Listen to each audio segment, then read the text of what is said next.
Learn to play snooker in just 5 minutes and how to play even better snooker in 10 minutes. When it's your turn, you're required to play a legal shot. This means striking the white cue ball once with the tip of your cue, so that the cue ball first makes contact with a red ball, and this marks the end of your turn unless you pocket a red.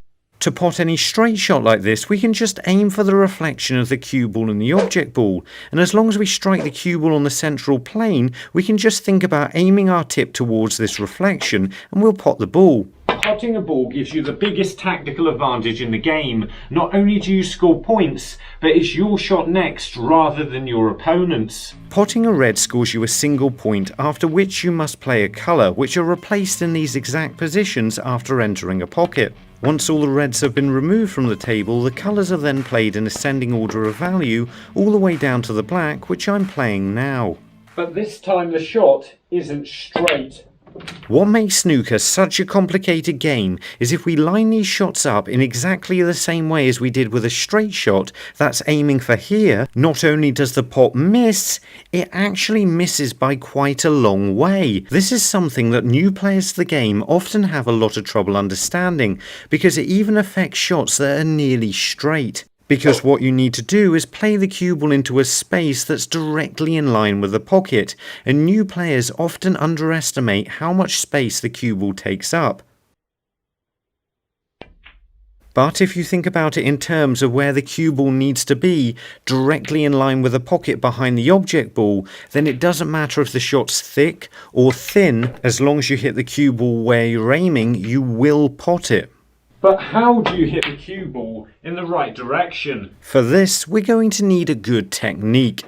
If you just pick a cue up off the table, how you're holding it is likely to be your grip, and that's why every player's grip is slightly different. But the big question is where to hold the cue, and a lot of players will get this wrong because they'll just hold it right at the back, which can be the wrong place. You can also hold it far too close to the tip end. Ideally, you want to find a balanced position where your arm has as much space to go backwards as it does to go forwards. The same with the cue arm from the front, close to being straight in line with the shot. You also want to leave space between your bridge hand and the cue ball so you can pull the cue back as far as it will go.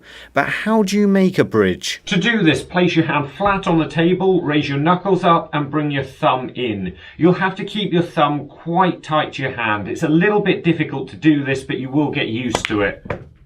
If the cue ball finishes really close to the cushion, you could do something similar, just resting your knuckles over the edge of the table this time and running the cue along by your thumb and forefinger. This does mean striking close to the edge of the ball, which can cause you to miss cue. You can help with this problem by chalking your cue after every shot, allowing you to grip the cue ball a little better. If it's a little bit further away, yet you still have to position your hand on the cushion, you can use what's known as a loop bridge. To do this, pull your thumb into your middle finger, your cue will then run along it and loop your index finger over the top.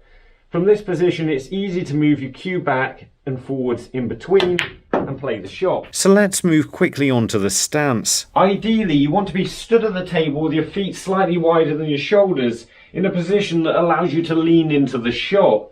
But more important than this, it's where you're standing. We call this the line of the shot, and it's an imaginary line that goes backwards from where you're aiming on the object ball, through the cue ball and across the floor. If you can get your cue into this position, it means you're in exactly the right place, and you'll pot the ball if you just push it through straight. Standing in the right place makes it a lot easier to get your cue on this line and push it through straight. But even if your technique's perfect, you can still miss a shot by striking the cue ball to the side.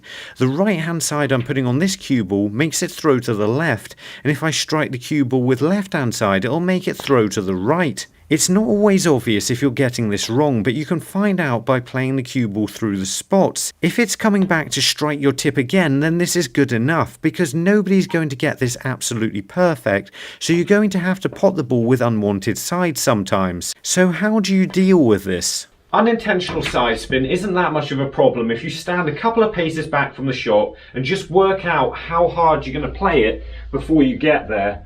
And don't change your mind. Your brain will quickly adapt to this and you'll be winning frames in no time. To win a frame of snooker, you need to get so far in front that your opponent gives up, have more points than your opponent when the final black is potted, or when your opponent fouls on the black, or be more than 7 points in front when the pink is potted. So that's how you play snooker in 5 minutes. And here's how you play it better, starting with pace control. You need to know how hard you're playing the shot to control the cue ball. The second biggest tactical advantage in the game. Take this red for example. If it's in this position, then having the cue ball here makes it almost unmissable. But if the cue ball's in this position, it makes the same shot almost impossible.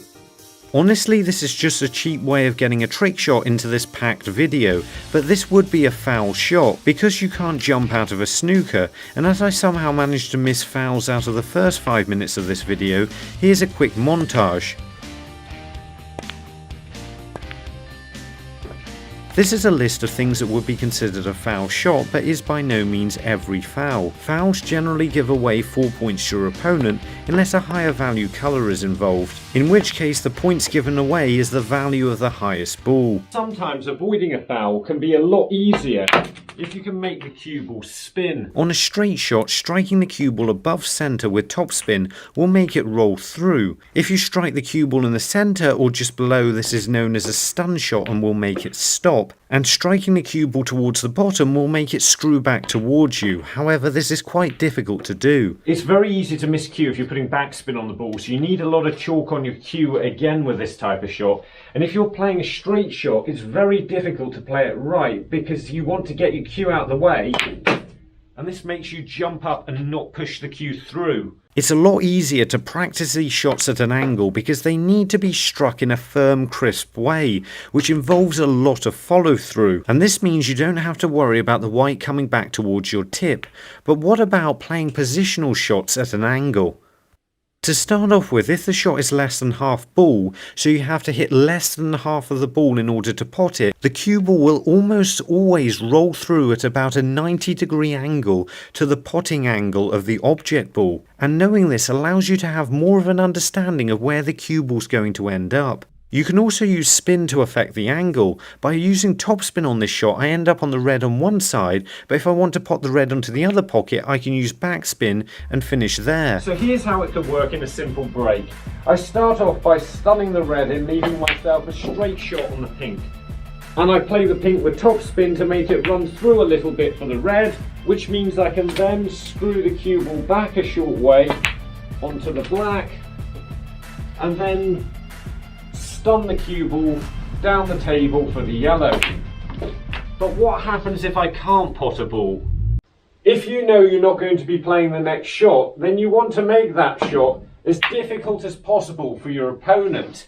This is the third biggest tactical advantage in the game. You can do this by leaving the cue ball further away from the object ball. The further it's got to travel, the more likely there is something to go wrong. Before we do any more, let's just find Abdullah from Faisalabad, Pakistan, which is there. But let's get back to the different ways in which you can make the game harder for your opponent. By leaving the cue ball closest to cushions, where it's harder to get a clean strike. Although this can make the shot a lot harder, if there's a ball really close to the pocket, it's not going to be that tough a shot. The pockets are a lot bigger from the middle of the table than they are towards the cushions, and this makes it a lot harder to pot the balls down the cushion. So often the best way to stop your opponent from potting a ball is to get the object ball safe by leaving it close to a cushion. And of course, if you get your opponent snookered, that's going to make things a lot harder for them. So here's how you escape. Generally speaking, the cue ball comes away from a cushion at the same angle it goes on, but a lot of cushions these days slide a lot more than they used to, which means the cue ball breaks a little bit wider, and generally speaking you have to allow for this. Some snooker escapes will even require you to use more than one cushion, but if you apply the same principles, this really isn't a problem, and in some cases can be easier. Well, what if you can't reach the shot? We're going to be looking how to play with the rest after we find Dylan, who's from Auckland, New Zealand, which is there. Playing a shot with the rest requires a completely different technique and wrist action. You have to keep your arm at an angle to the shot. And it's really helpful with these not to pull your cue back too far or push it through too far. So it's a short, sharp, stabby action. And that makes it a lot easier to play.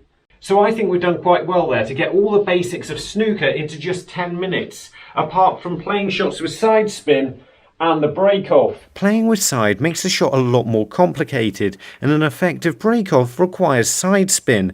I explain how to do both of those things in these two videos, and our channel makes a lot of videos that shows how to do all of the things we've looked at in a lot more detail. So remember, don't just watch, play, and make the commitment to becoming a better player by subscribing to the channel and visit the website. See you later.